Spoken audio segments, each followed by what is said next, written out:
Chers amis de la première radio scolaire du Sénégal, Dabakh FM, chers amis internautes qui nous suivez à travers notre page Dabakh FM TV, c'est toujours un plaisir de vous retrouver dans le cadre de nos activités et de nos émissions.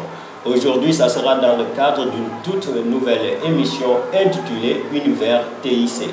Univers TIC est une émission qui est exclusivement dédiée aux technologies de l'information et de la communication. Et pour ce faire, ça sera en compagnie de notre professeur et consultant, M. Pape Lamine Sylla, qui est spécialiste en la matière. Donc sans plus tarder, je vais passer la parole à M. Sylla pour qu'il puisse se présenter au public et afin qu'on puisse entrer dans le vif du sujet. Donc M. Sylla, ravi de vous retrouver dans le cadre de cette émission. Merci beaucoup, Chérif, pour cette invitation. Et comme vous avez à le dire, je vous félicite d'abord pour cette nouvelle initiative qui consiste à insérer dans vos programmes les aspects relatifs au TIC. Alors je pense que les TIC, enfin avant de parler un peu des TIC, je me présente. Je m'appelle Pape Lamine Sylla, je suis aujourd'hui consultant en TIC. Évidemment, j'ai déjà travaillé au niveau de la Sonatel, j'ai travaillé à l'École supérieure multinationale des télécommunications. Donc j'ai vraiment baigné dans l'univers des TIC. Donc aujourd'hui, je suis évidemment consultant en TIC et je me mets à la disposition de Dabakh FM. Oui. Merci beaucoup, M. Sylla. Donc la toute première question que j'aimerais vous poser, c'est qu'on a vu la place importante des TIC dans nos activités de tous les jours. Tout à fait. Mais on ne peut pas avancer sans pour autant savoir ce qu'on peut désigner à travers cette expression TIC. Donc en des termes très simples, comment pouvez-vous nous expliquer ce que signifie TIC? Voilà. Alors, merci beaucoup. Les TIC, c'est, comme son nom l'indique, le site, c'est les technologies de l'information et de la communication. Alors, quand vous entendez parler de technologie de l'information et de la communication, il y a essentiellement deux aspects. Il y a l'aspect information, il y a aussi l'aspect communication. Alors, l'information et la communication, si vous faites beaucoup attention, à travers les outils à travers lesquels on peut déjà les percevoir, il y a l'ordinateur, il y a le téléphone portable, il y a les smartphones, il y a la télévision, il y a la radio, etc. Donc finalement, si on fait le point, on se rend compte que les TIC, c'est en fait le mariage entre, en réalité, l'informatique, les télécommunications et l'audiovisuel. Quand je dis informatique, télécom, audiovisuel, on peut entrevoir à travers cette affirmation que nous avons l'ordinateur, nous avons le téléphone portable, nous avons la télévision, nous avons la radio, etc. Et tous les autres équipements dérivés de ces technologies-là. Donc c'est toute cette industrie-là. Bon, il y a aussi des aspects qu'on ne voit pas. Parce que ce que je viens de dire, c'est, on va dire, des outils et des équipements qu'on voit. Mais ce qu'on ne voit pas à l'intérieur, c'est tous les acteurs qui baignent dans l'univers de ce qu'on appelle les TIC. Tous ceux qui sont concepteurs, par exemple, de logiciels, d'applications ou d'applicatifs, etc. Ce qu'on désigne par les softwares. Les softwares en général. Tous ces gens-là font partie, tous ces acteurs-là, n'est-ce pas? Ce sont des acteurs, en fait, réels du monde des TIC. Donc, il y a une industrie des TIC qui englobe l'essentiel des acteurs qui évoluent dans cet écosystème des technologies de l'information et de la communication. Donc, voilà globalement pris ce que c'est que les TIC. Et peut-être, je vais donner une précision. Il faut que nous sachions que chacun d'entre nous, aujourd'hui, embrasse les TIC, peut-être même sans le savoir. Quand tu es à la télévision, mais tu es dans les TIC. Tu es à la radio, tu es dans les TIC. Tu es dans le téléphone, tu es dans le TIC. Donc vous voyez, globalement, quand vous regardez, les TIC envahissent notre univers au quotidien. Oui, c'est de là que je vais rebondir même, parce que d'ailleurs, on sait que, comme vous l'avez bien expliqué, les TIC font partie intégrante de notre quotidien. Absolument. Et actuellement, on a l'impression qu'on a toujours vécu avec ces outils-là. Mais alors on sait qu'il y a une évolution derrière.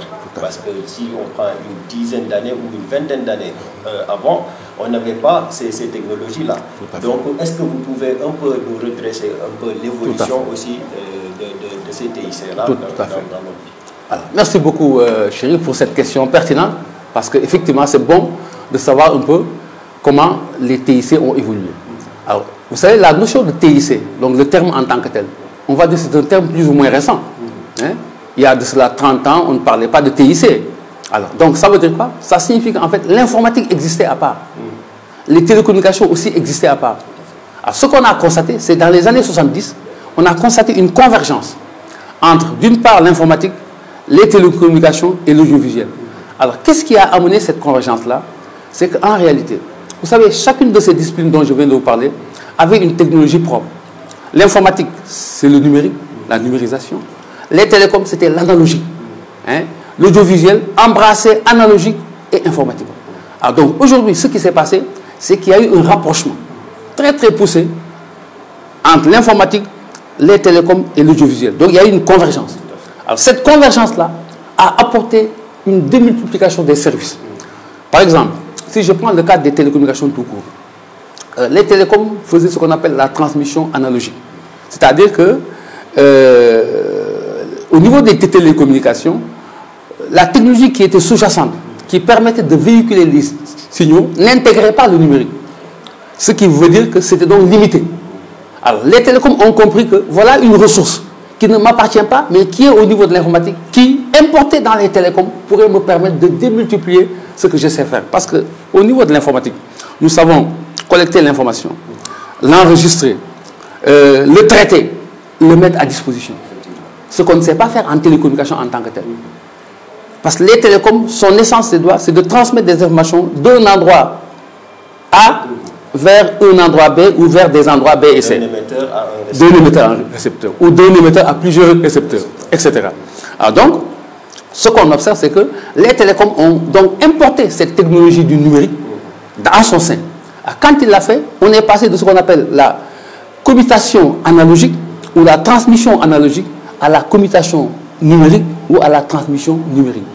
Alors, cet intérêt de passer de l'analogique au numérique, c'est incommensurable. Il y a d'abord les aspects de qualité, c'est-à-dire la qualité, elle est 10 000 fois meilleure en passant de l'analogique au numérique, d'une part. Deuxièmement, la quantité d'informations qu'on est capable de transmettre est beaucoup plus important en numérique qu'en analogique.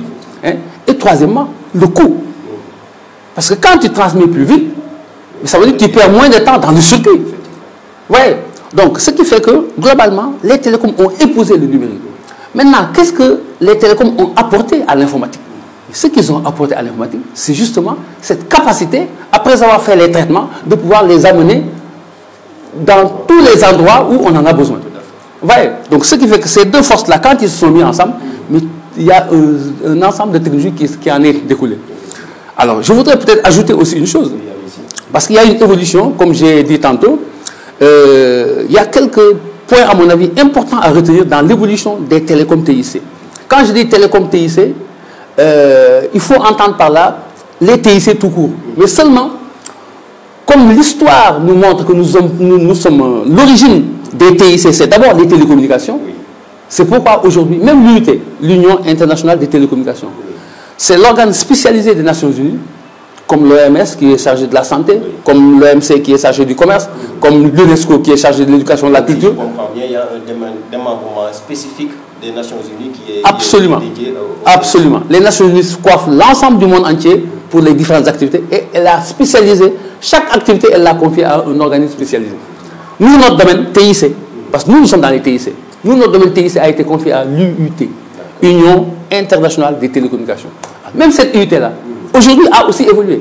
Elle s'est dit, elle ne s'appelle plus UIT tout court, elle s'appelle UIT/TIC. Donc, ça veut dire qu'il faut marquer l'évolution.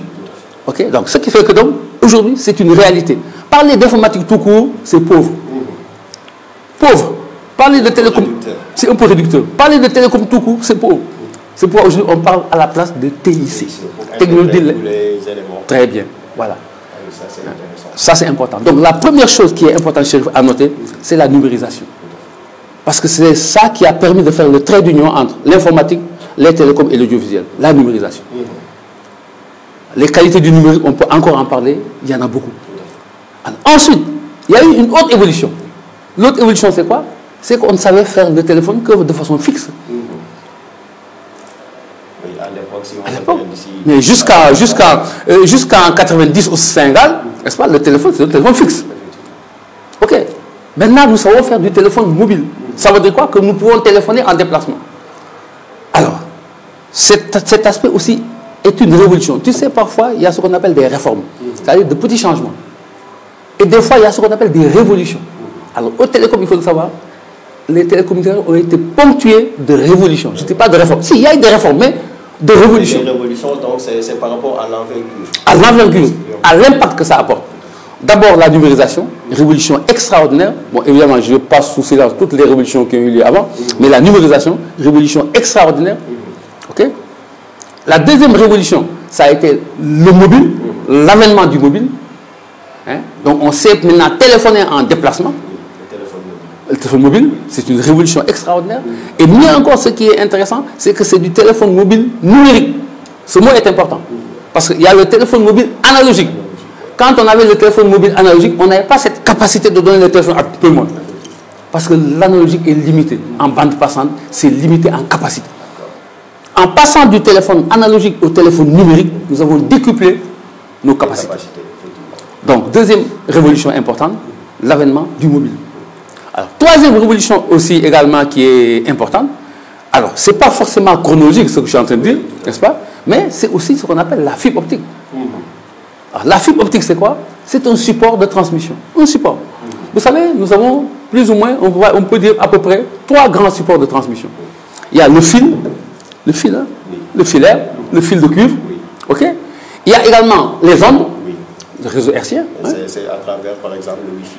Le Wi-Fi, oui, le Wi-Fi. Mais le Wi-Fi est limité parce que le Wi-Fi, c'est à l'intérieur de ma maison. Tout à fait. Mais les ondes où je peux faire des ondes de Dakar à Kaolack, Dakar à Thiès. Les ondes hertziennes, très bien, les ondes hertziennes. Donc transmission par onde. Ensuite, maintenant, transmission par fibre optique. OK? Donc ça veut dire quoi? Qu'aujourd'hui, parmi tous ces supports de transmission que nous avons, la fibre optique, c'est le support c'est le meilleur support. Pourquoi meilleur support? Mais parce que ça a plus de capacité d'absorption. À la limite, sa capacité est une capacité infinie. Infinie veut dire quoi? D'un point A à un point B, avec la fibre optique, tu peux transmettre la quantité que tu es capable de lui donner à transmettre. Je ne sais pas si tu comprends ce que je suis en train de dire. C'est-à-dire que si tu n'es capable de me donner que 10, je te transmets 10. Tu es capable de me donner 100, je te transmets 100. Tu es capable de me donner 10 000, je te transmets 1 000. Voilà. Donc ça veut dire en réalité, la capacité de la fibre optique, sa limite est fonction de la limite des équipements d'extrémité. C'est formidable. Et nous avons de plus en plus besoin de données à transmettre. Regarde, tu es en train de faire un enregistrement sale dans le Web TV. Mais on va stocker des données. Des informations. Et puis des informations multimédia. Parce qu'aujourd'hui, nous parlons, etc. Tout ça, c'est pas la même chose que uniquement si nous parlons. Hein? Donc les bandes passantes ne sont pas les mêmes.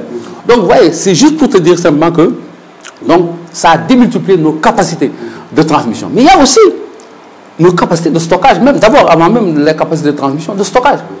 Chérif, aujourd'hui, avec nos ordinateurs, les petits disques durs externes que tu connais, c'est nos capacités. Carte de mémoire. Mais tout le système de gestion de Dabar, on peut le mettre dans une petite clé USB. Hein? Ouais. Donc ça veut dire quoi? Ça veut dire que nos capacités de stockage ont été également démultipliées. Hein? Aujourd'hui, quand tu vois les capacités de stockage du cloud, je ne sais pas si tu as entendu parler du cloud, c'est extraordinaire. Hein? Donc aujourd'hui, nos capacités de stockage sont également démultipliées. Nous sommes capables de stocker n'importe quel type d'information avec la quantité qu'il faut. Mais ce qui est intéressant, c'est que aussi nous savons le transmettre. En plus de stocker. En plus de stocker. Donc plus nos capacités de stockage sont grandes, plus nous avons aussi des besoins de transmettre de grandes quantités. Et la fibre optique nous permet de le faire plus facilement. Alors, un mot peut-être sur la technologie fibre optique. Comme on a dit, c'est une technologie optique. C'est-à-dire que c'est la lumière. Hein? La lumière, avec la lumière, n'est-ce pas? On transmet l'information plus rapidement. Hein? Avec moins de, comment on va dire? Avec moins de pertes. Merci beaucoup, Chérif. C'est ça le mot. Avec moins de pertes. Hein? Donc la fibre aujourd'hui, on peut en parler. Je crois que dans les thématiques que nous allons prendre, peut-être on va focaliser sur une émission sur ça, voilà, où on peut vraiment, de façon plus simple. Pour confirmer ce que vous dites, je pense qu'il y a un certain opérateur qui est en train même d'axer sa communication, sa stratégie marketing sur la fibre optique. Tout à fait. Juste pour dire qu'effectivement, ça constitue une opportunité assez intéressante mais tout à pour fait. les acteurs des TIC. Absolument. Donc je vais faire la transition et parler un peu aussi des enjeux des technologies de l'information et de la communication pour notre continent. Quand on sait que l'Afrique est un peu en rade par rapport à l'évolution technologique, Donc actuellement, qu'est-ce qu'on peut dire par rapport aux enjeux des TIC pour notre continent? Très bien. Très très bonne question.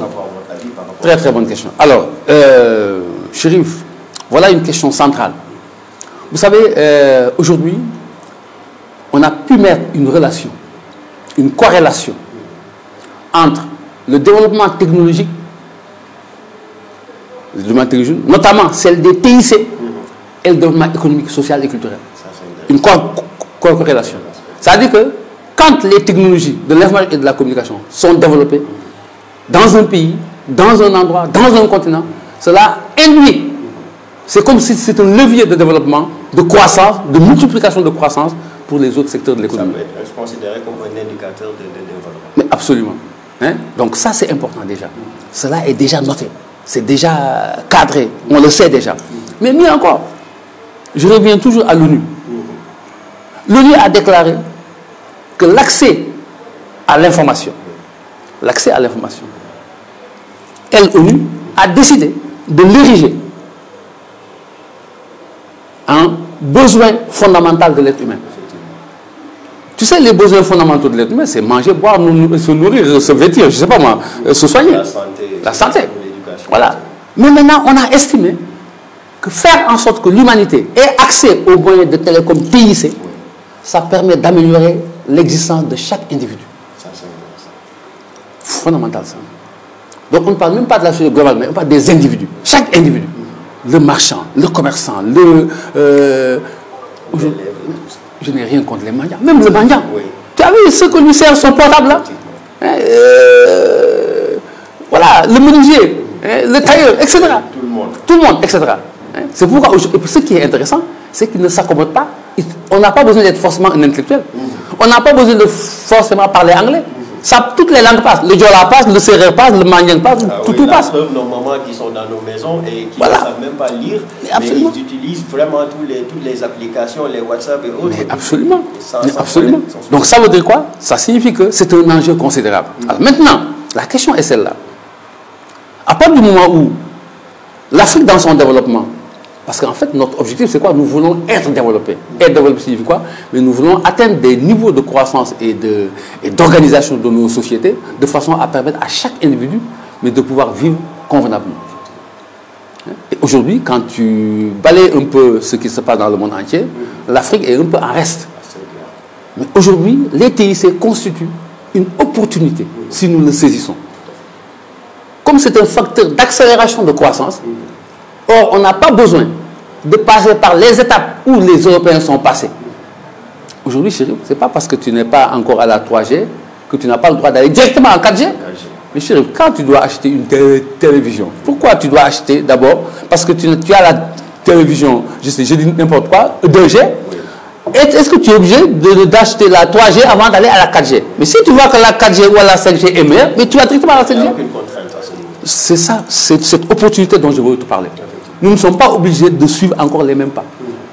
On peut aller directement aux meilleures technologies. Mais ça suppose déjà qu'il y ait d'abord une prise de conscience du rôle et du volet des télécoms. Je pense qu'aujourd'hui, tout le monde a pris conscience. Il s'agit maintenant d'asseoir des politiques hardies qui permettent de mettre en place un réseau. Il n'y a pas de secret. On est en train il faut mettre en place des infrastructures réseau. Des infrastructures réseau qui demandent beaucoup d'investissement, de l'argent, que tu mets là-dedans pour pouvoir attendre un retour sur investissement. Donc les gouvernants ont un rôle essentiel à jouer pour dessiner le cadre, mais aussi les hommes d'affaires et les bailleurs de fonds ont un rôle important à jouer. Et pour ces bailleurs de fonds aussi, je pense qu'il faut un minimum de garantie par rapport à la stabilité pour qu'ils puissent venir mettre leur argent. Mais oui, vous le savez, ça, ce n'est pas uniquement dans le domaine des télécoms. Tout investissement d'un bailleur de fonds, il se pose des questions. Est-ce que l'endroit où je vais aller investir mon argent, est-ce qu'il est stable, politiquement parlant? Est-ce qu'il a aussi des possibilités du point de vue de la législation en place, rapatrier ses intérêts, etc., etc. Donc il y a tout un ensemble de questions qui sont posées. Donc là aussi, ça signifie quoi? Que le cadre macroéconomique permettant à l'investisseur de venir et de s'investir doit être décrit et mis en place par les États. Tout à fait. Par l'État. Donc, genre, je pense que ça, c'est la responsabilité des pouvoirs publics et ils sont assez avertis aussi pour savoir ce qu'il faut faire à ce niveau. Tout à fait. Donc, je vous remercie, M. Sela. Donc, on va aborder le dernier point de notre première émission. Et on va parler aussi de l'enjeu au plan éducatif. Parce qu'aujourd'hui, on est là au niveau de Dabakh FM, qui est la première radio scolaire du Sénégal, parce qu'au moment où les gens parlent de musique, de divertissement et autres, heureusement ici à Tivaouane, on a eu la chance de penser à l'éducation. Donc, et ensuite aussi, on a notre web TV, Dabakh FM TV, donc, qui nous permet aussi de sensibiliser et de faire des programmes exclusivement dédiés à l'éducation. Donc, toujours pour le mettre en rapport au TIC. Donc, j'aimerais avoir votre appréciation de tout ce qui se passe actuellement ici. Ça fait. Alors, je pense que, Chérif, je dois d'abord m'en féliciter. Parce que pour moi, je suis convaincu que investir dans tout ce qui est TIC, c'est un investissement stratégique, un investissement opportun, un investissement pertinent. Parce que l'investissement, c'est un investissement qui est productif. C'est un investissement qui permet d'apporter de la valeur ajoutée. Alors, qui plus est, si nous pensons effectivement au niveau de Dabakh, le groupe Dabakh, du groupe Dabakh, quand je me rends compte que effectivement l'autorité, le DER, l'autorité de façon générale a pris conscience qu'il fallait aussi, n'est-ce pas, inclure les TIC dans le système d'enseignement, globalement, de façon à faire le sacrifice de faire des investissements dans ce domaine-là, je pense que nous devons le saluer. Aujourd'hui, je me rends compte, en dehors de la radio Dabakh FM, on est en train encore d'innover. Dabakh TV, le Web TV, etc. Donc on est en train vraiment d'entrer dans le monde des TIC. Et ça, vraiment, je crois qu'il faut l'encourager, le féliciter. Maintenant, ce qui est intéressant, c'est que ça répond surtout aussi à la vocation que l'école veut que Dabakh FM veut se doter, à savoir une radio scolaire et communautaire. Donc la notion de radio scolaire, c'est capital. Donc l'aspect scolaire, c'est fondamental. Donc c'est pourquoi toutes les initiatives qui sont aujourd'hui prises dans ce domaine-là, je pense que vont dans le sens de faire en sorte que non seulement l'école, les enfants, les élèves, etc., prennent conscience du rôle et de l'importance des TIC dès leur jeunesse en milieu scolaire, mais aussi, n'est-ce pas, que même dans le cadre de leur formation, qu'on puisse inclure des modules de base concernant les TIC. Je pense que, par exemple, on a la salle informatique qui est en gestation. Très bien. Donc, bientôt, ils pourront suivre les cours là-bas. Ouais. Et ça sera une opportunité, lorsqu'on a des personnes ressources comme vous aussi, je pense que c'est une chance pour les élèves de pouvoir bénéficier de ces formations dont vous faites allusion. Donc, je vais vous laisser juste faire un petit commentaire avant la clôture de notre première émission. Et on va donner rendez-vous à notre public une prochaine fois, juste pour revenir avec une nouvelle thématique à analyser. Tout à fait. Un dernier mot. Merci beaucoup, Chérif. Merci vraiment de m'avoir offert cette opportunité-là. Pour vous dire simplement que, assez souvent, c'est vrai, à tort ou à raison, j'ai quelques préjugés en me disant, écoute, est-ce que le domaine dans lequel moi je veux évoluer ou parler, est-ce que ce n'est pas un domaine trop technique ou un peu spécifique? Peut-être qu'il n'intéressera pas trop les auditeurs. Mais tu as raison, je crois que, Chérif, cette initiative que tu as prise, qui consiste à nous interpeller pour qu'on essaie de voir qu'est-ce qu'on peut donner au public. Peut-être on ne peut pas donner tout au public, mais quand même il y a des choses essentielles, je crois, qui sont accessibles et qu'on peut organiser d'une certaine manière. Et peut-être en organisant davantage nos émissions, parce que cette émission-là, je ne l'ai pas préparée du tout, donc je suis venu pour répondre à tes questions. Nous l'avons improvisé, mais il est évident que les émissions prochaines que nous allons préparer, ce sera des émissions thématiques sur lesquelles on va y aller par étapes, pour qu'au moins qu'on soit capable, parce qu'il faut qu'on soit capable de donner à la population tivaouanoise ce dont ils ont besoin dans le domaine des TIC, qu'ils comprennent les enjeux, et à nos élèves également, qu'ils comprennent les enjeux. Et je dois aussi te féliciter, Chérif, par rapport à l'initiative de mettre les écoles en réseau. Ça, c'est capital. Et que Dabakh FM soit vraiment, on va dire, le nœud gorgien de toutes ces relations-là. Ça, c'est une bonne initiative qui vous connaît. Et je suis prêt, moi, en ce qui me concerne, tous les volets qui peuvent... sur lesquels je peux apporter des choses, je suis prêt vraiment à m'investir dans ce domaine-là. Voilà. Voilà. De toute façon, vous êtes à la disposition du groupe. Absolument. Un membre. Tout à fait. Du groupe. Un membre assez aussi, on va dire, assez actif de notre groupe et stratégique aussi. Et moi aussi, je profite de l'occasion pour vous remercier pour votre disponibilité et aussi pour vos conseils avisés. Parce que je pense que aussi ça nous permet de savoir là où on met nos pieds. Donc, chers amis qui nous suivez à travers notre radio Dabakh FM, mais aussi à travers la page Dabakh FM TV sur YouTube, ce fut un plaisir de vous présenter le premier numéro de votre toute nouvelle émission Univers TIC TIC, une émission qui est dédiée aux technologies de l'information et de la communication qu'on avait le plaisir de présenter en compagnie de notre consultant, de notre père et professeur M. Papa Lamine Silla. Donc on vous donne rendez-vous très bientôt pour une nouvelle émission. Merci.